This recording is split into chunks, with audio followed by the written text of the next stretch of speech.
Hello and welcome to ATFX's 2025 market preview. My name is Nick Twydale, I'm the Chief Market Analyst, and we're going to look at what could be moving in markets in 2025.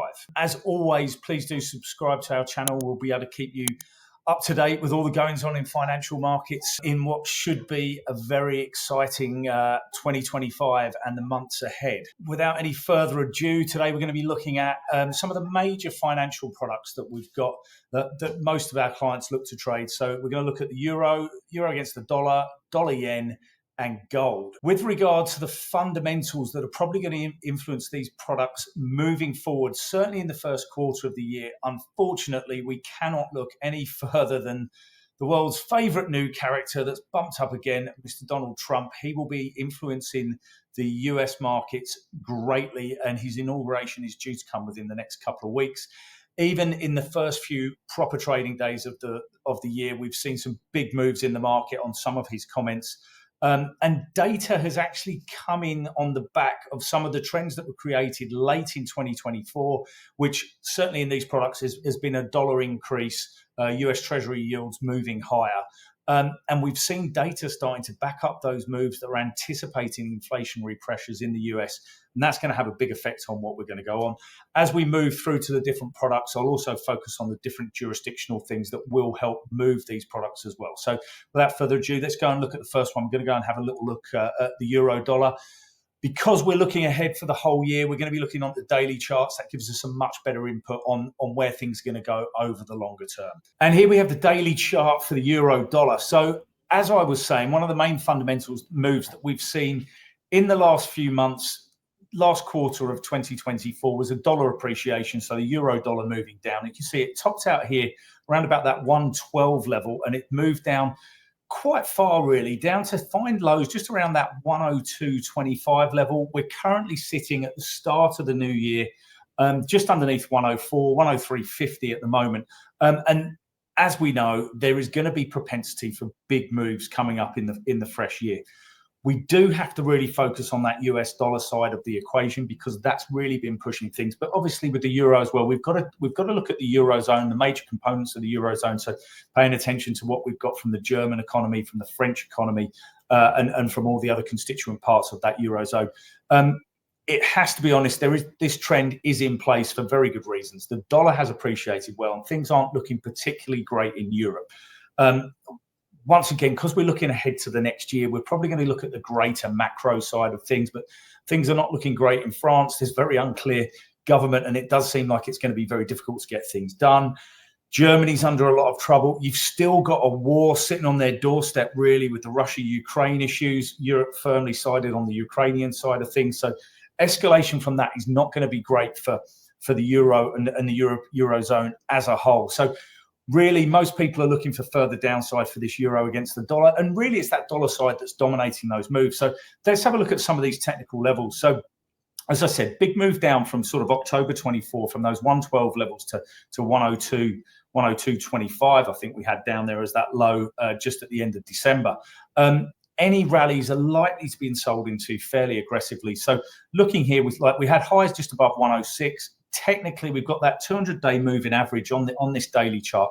That's coming in around about 108, just under 108, 107.92.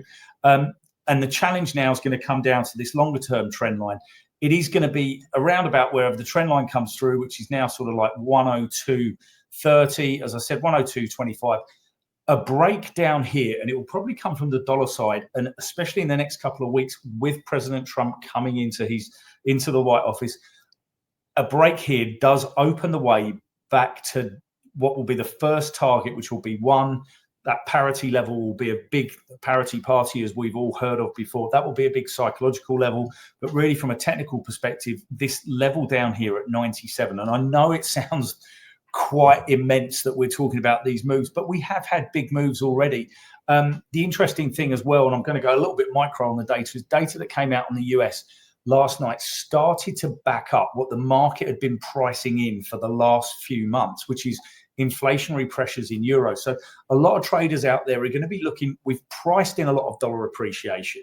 So if that doesn't come through with data over the next, and we've got big non-farm payrolls at the end of this week, we may see some relief rallies. they could take us back up towards these levels. And these are, as I said, a longer term level. So around about 108 now, if you're lucky, around about 112 would be a fantastic sell. But really, I think most people are looking for these rallies to be limited at the moment. And we're looking at downside. A break of that level does open the way for a move down to parity.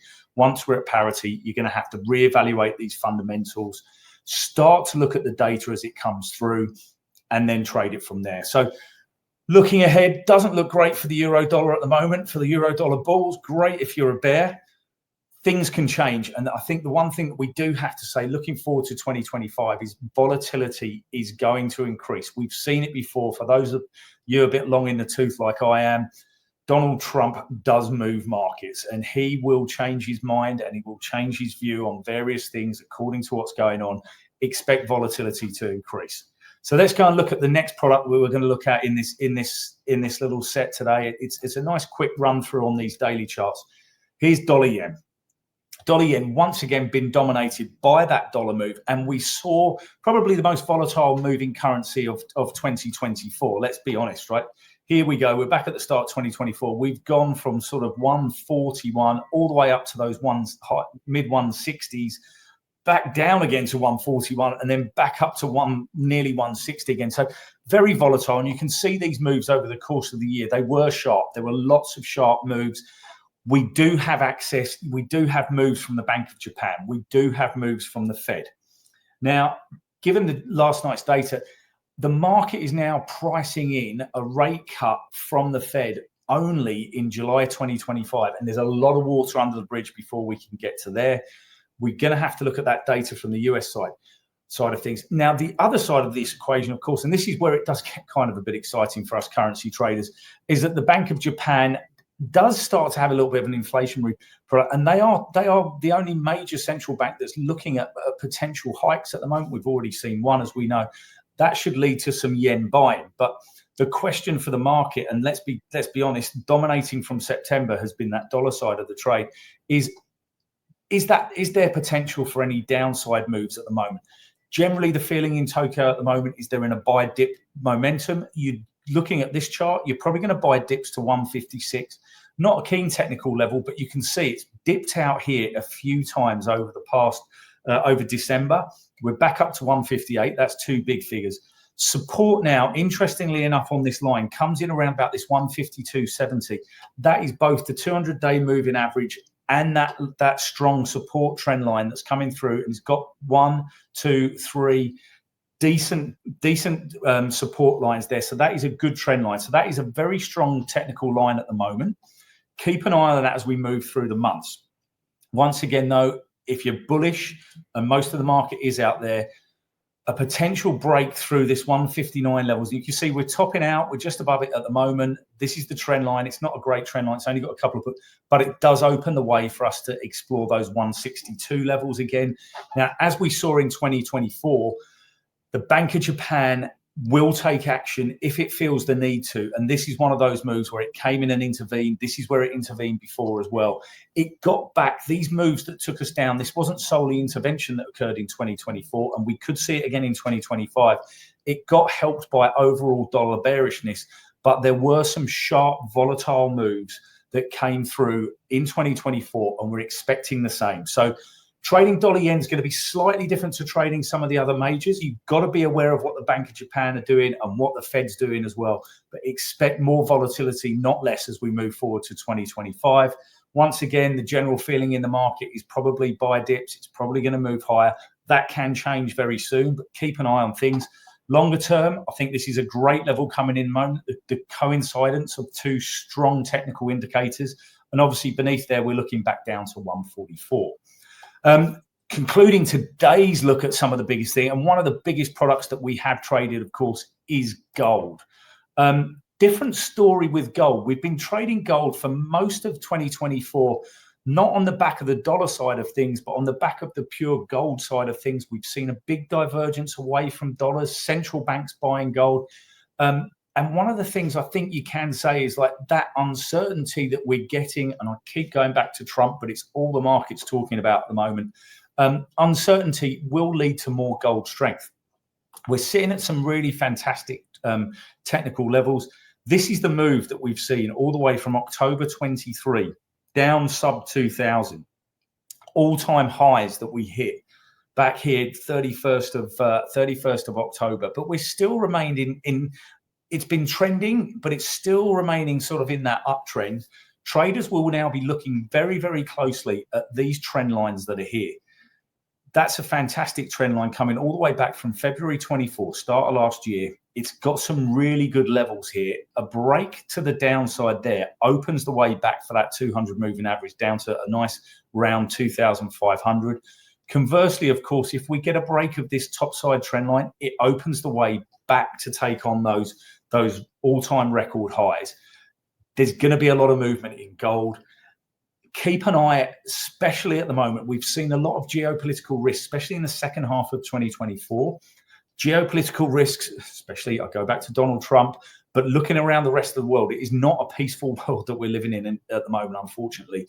That generally tends to see gold bought on dips and bought on breaks. Keep an eye on what's going on in the Far East as well. We know these tariffs are going to come in from President Trump. It's inflationary for the States, but it's also detrimental for global trade overall, and people will flee to safe haven assets. Gold is probably your primary one, looking for moves to the top side. Now, if things do sort of settle and maybe we don't get those high tariffs and we don't get the threat to global trade that we thought we'd get, maybe we see some gold selling and there would be a lot of profit taking to be made at these levels, and it could break lower and it could take us low. And these levels are very good levels. That 200-day moving average, as I said, that 2,500 trend line support, that's a good trend line support coming through. That's 2,430, and then you're all the way down to that 2,100 level. So plenty of opportunities in gold, plenty of opportunities in euro, and plenty of opportunities in dollar yen. Once again, I'll reiterate what we said at the beginning. Do tune in and subscribe to our channel.